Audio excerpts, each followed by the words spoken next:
کہ سخاوت جو ہے نا حضرت عثمان غنی پر ناز کرتی تھی، اسی لیے تو قرآن پاک کی آیت مقدسہ نازل ہوئی نا.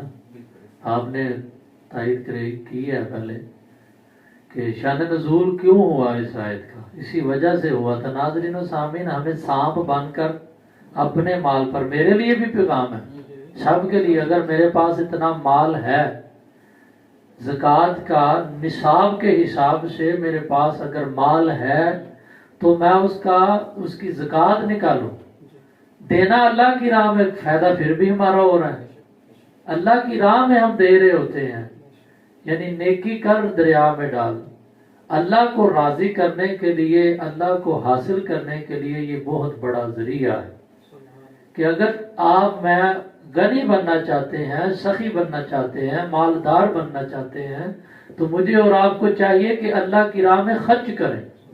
تو انہوں نے یہی فرمایا ہے. علامہ صاحب نے، ہمارے جو حمزہ مصطفی صاحب تشریف فرما ہے، دارت المصطفیٰ کی طرف سے تشریف لائے ہیں، تو ان کا مطلب کیا ہے کہنے کا کہ اتنا عالی شان مدرسہ، یعنی کہا نہیں کہ اتنا عالی شان بناؤ، صرف کبوتر کے گھونسلے جتنا، کہ اگر آپ آدھی اینٹ بھی اس دارت المصطفیٰ میں دے دیں گے تو اللہ تعالیٰ جنت میں محل بنا دے.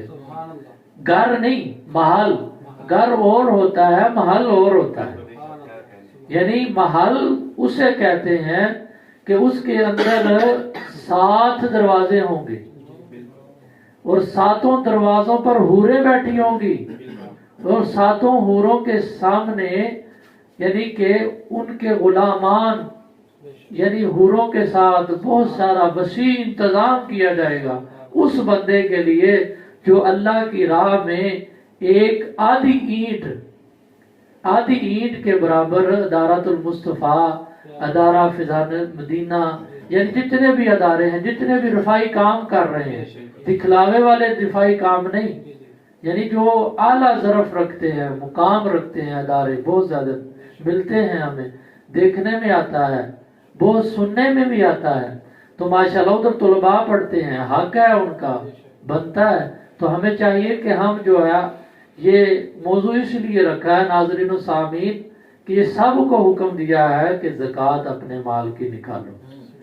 زکوٰۃ اس لیے نام لیا گیا ہے نا، یعنی اللہ کی راہ میں صدقہ خیرات کرنے کا نام. جب تمہارے پاس اتنا مال ہے، 1 سال گزر جانے پر تم اس کی زکوٰۃ نکالو. یعنی ایک دن میں نے اس موضوع کو آگے لے کے گیا تھا کہ صاحب نصاب کون ہے. صاحب نصاب، آج کل ہم پتہ کیا کرتے ہیں، صدقہ فطرانہ دیتے ہیں عید والے دن، حالانکہ ایسا نہیں ہونا چاہیے. علماء کرام، مفسرین کرام، میں تو طالب علم ہوں، علماء کرام فرماتے ہیں، میں یہ بتا دینا چاہتا ہوں کہ جو بندہ صدقہ فطرانہ دینا چاہتا ہے وہ روزوں سے بھی پہلے دے، تاکہ وہ جو غریب غربا ہیں، تاکہ وہ جو لوگ روزے رکھنا چاہتے ہیں، جسے ہم دینا چاہتے ہیں، وہ احسن طریقے سے روزے بھی رکھ لیں، احسن طریقے سے. عید تو ہم نے کرنی، عید پر ہم دے دیتے ہیں. چاہیے ہمیں یہی چاہیے کہ ہم اگر صدقہ فطرانہ دینا ہے تو ہمیں اللہ کی راہ میں کچھ دینا ہے تو اس کے لیے ضروری ہے سخاوت کرنی ہے. دکھلاوا نہ کرے، دکھلاوا نہ کرے. دکھلاوا جو کرتا ہے وہ اللہ کا دوست نہیں ہے. دوست وہی ہے، رزق حلال کمانے والا بھی دوست ہے، رزق حلال کھانے والا بھی دوست ہے، کھلانے والا بھی دوست. حضرت ابو بکر صدیق رضی اللہ تعالیٰ عنہ نے ایک آدمی، ایک غلام رکھا ہوا تھا کہ وہ صرف اور صرف یہ بتاتا تھا کہ یہ رزق حلال کا کمایا ہوا لقمہ ہے، یہ تناول فرمائے.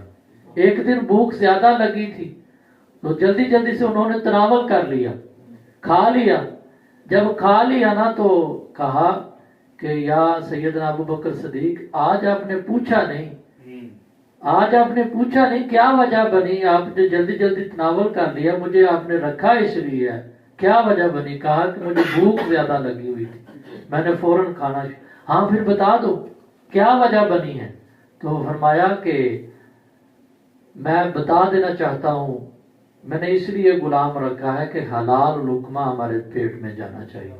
پھر حضرت سیدنا ابو بکر صدیق کتاب کے اندر لکھا ہے کہ حضرت سیدنا صدیق اکبر رضی اللہ تعالیٰ عنہ اپنی انگلی حلق کے اندر مارتے ہیں، اس نوالے کو نکالنے کی کوشش کر رہے کہ حرام لقمہ میرے جسم کے اندر جا رہا.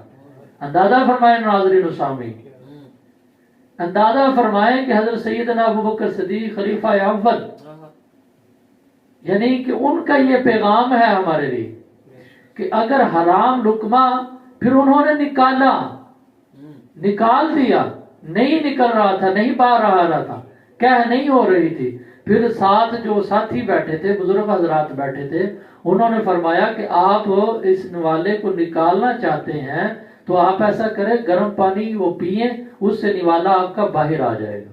تو انہوں نے ایسا کیا، وہ نوالا باہر آ گیا. تو کہا کہ میرے جسم کے اندر حرام غذا نہیں جانی چاہیے، کیونکہ میرے اللہ نے مجھ سے پوچھنا ہے کہ رزق حلال کھانا چاہیے یا رزق حرام کھانا چاہیے. ہم بازار میں جاتے ہیں، کسی کی ریڑھی کے اوپر جا کر ہی اسے پوچھتے نہیں. آج کل کھجور کا سیزن ہے، کھجور اٹھا کر کھانے کی کوشش کرتے ہیں، اسٹرابری ہے، روزہ ہوتا ہے، لیکن پھر بھی احتیاط نہیں کرتے، ہم کھانے کی کوشش کرتے. کھیتی باڑی کا ماحول ہوتا ہے، کسی کے پوچھنے کے بغیر ہم کھیتی باڑی کرنے کے لیے یعنی کہ چلے جاتے ہیں، اس کے فصل سے کچھ اٹھانے کی کوشش کرتے ہیں. ٹماٹر ہیں، مرچی ہیں، کھیرے ہیں، خربوزہ ہے، یعنی کوئی بھی فصل لگی ہوتی ہے اس سے پوچھے بغیر اٹھا کر لے آتے ہیں. اگر چارہ بھی کاٹنا ہوتا ہے ہم اس سے پوچھتے نہیں، چوری، یہ چوری ہو جاتی ہے. بغیر پوچھے کسی کی اجازت کے بغیر ہم یہ کام کرتے ہیں، یہ چوری میں گنا جاتا ہے، منع فرمایا گیا ہے. تو اسے ہی ہم رد کرنا چاہیے، ہمیں اسے ختم کرنا ہے. اس پیغام کو ہم اس پلیٹ فارم نور مصطفیٰ پر سے آپ تک پہنچانے کی کوشش کر رہے ہیں. تو ہمیں یہ پلیٹ فارم اس لیے ہم نے ایکسیپٹ کیا ہے، ہم نے چوز کیا ہے. ایک تو ہمارے علم میں، آپ سب کے علم میں اضافہ ہو جائے گا، تو ہمارا بھی جو ہے نا طریقہ کار، جو عمل ہے، وہ رد عمل جو ہے وہ بہتر سے بہتر. روزہ رکھتے ہیں، روزہ رکھا ہے ہم نے، یعنی کہ رزق حلال کو چھوڑ دیا، ترک کر دیا. روزہ رکھا ہے، رزق حلال کو چھوڑ دیا کہ اللہ کی رضا کے لیے، اللہ راضی ہو جائے. تو کیا میرے بھائی، میرے دوست، میرے بزرگ، میری ماں، میری بہن، ہم حرام کیوں نہیں چھوڑ رہے؟ ہر عمل حرام کرتے چلے جا رہے ہیں. یعنی کوئی بھی کھانا پینا، اٹھنا بیٹھنا جاگنا، یہ نہیں ہمیں نوٹ کرتے یہ حرام ہے یہ حلال ہے. تو ہمیں چاہیے کہ اللہ تبارک و تعالی کی طرف سے اللہ کو راضی کرنے کے لیے اگر حلال چھوڑ سکتے ہیں تو ہمیں حرام بھی چھوڑنا ہوگا. تو رزق حلال پر یہ ایک موضوع آپ کے سامنے ہم نے رکھا ہے. تو رزق حلال کے ساتھ ساتھ سخاوت بھی ہم نے بتائی کہ سخاوت کس طریقے کی ہونی چاہیے. نیکی کر دریا میں ڈال، نیکی کر دریا میں ڈال. فیس بک پر نہ ڈال، یوٹیوب پر نہ ڈال، انسٹاگرام پر نہ ڈال، ٹویٹر پر نہ ڈال، یعنی جو بھی سوشل میڈیا ہے اس پر نہ ڈال. نیکی کر دریا میں ڈال. دائیں سے دے، بائیں کو خبر بھی نہ ہو. دینا ہے، خبر کرنی ہے تو کوئی طریقہ ہے. ھذا بر ام سعد کا مطلب ہے کہ حضور علیہ السلام نے کیوں لکھوایا تھا کہ یہ سعد کی ماں کا کنواں ہے. اس کا مطلب اور تھا، ہم ریئیکشن اور لے رہے ہیں. تو میرے عزیز بزرگوں، دوستو، فی الوقت ہمارے سیگمنٹ کا، ہمارے پروگرام کا وقت ختم ہوا. پھر کل ہم انشاءاللہ نئے موضوع کے ساتھ، نئے مہمان کے ساتھ حاضر ہیں.